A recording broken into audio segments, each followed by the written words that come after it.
The use of analytics in sports is a trend on the rise. So much so that in baseball, a Hollywood blockbuster was based around Billy Beane's idea of Moneyball. Tennis, for all its stats, is far behind the trend. In a recent issue of ESPN magazine, research was done into the use of analytics in sports. Tennis came second to last, just ahead of boxing. It was this list that served as a motivation for a tennis analytics panel at the MIT's annual Sloan Sports Analytics Conference. Craig O'Shaughnessy, a pioneer in the field of tennis analytics and founder of thebraingame.com, says there are 3 steps to ensure researchers are able to delve deeper than just the surface numbers. The first is about the player. Who are you and what are your strengths? The second is about the opponent. You are the second most important person on a court. You don't have to play your A game today. It's all about making the opponent play their B game. And the last part is, what are the elite players in the world doing? And your game needs to gravitate towards that. So I think tennis is absolutely, at the bottom of the ladder. But I think we can learn a lot and become a lot better at it. So.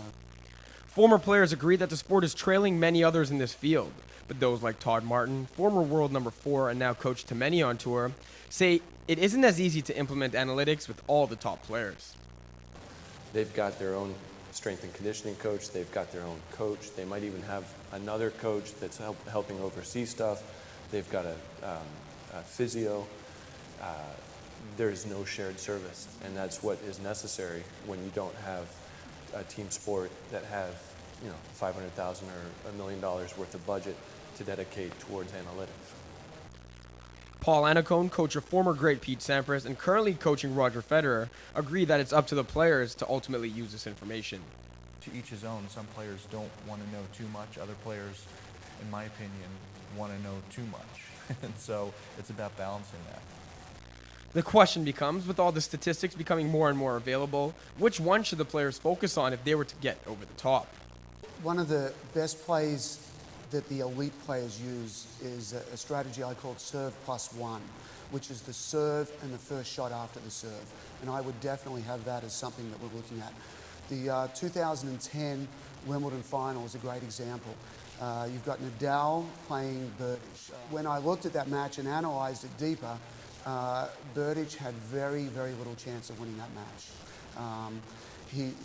Berdych is much more of a player that goes out and runs his patterns of play, and it's all about him, whereas Nadal is an absolute master of figuring out the opponent and putting the opponent first. Nadal is probably the best in the world at running the serve plus 1. So in that match, Nadal hit a serve and then a forehand 89% of the time. So he's starting with his biggest weapon of a forehand, of a serve, and backing it up with his biggest weapon as a forehand.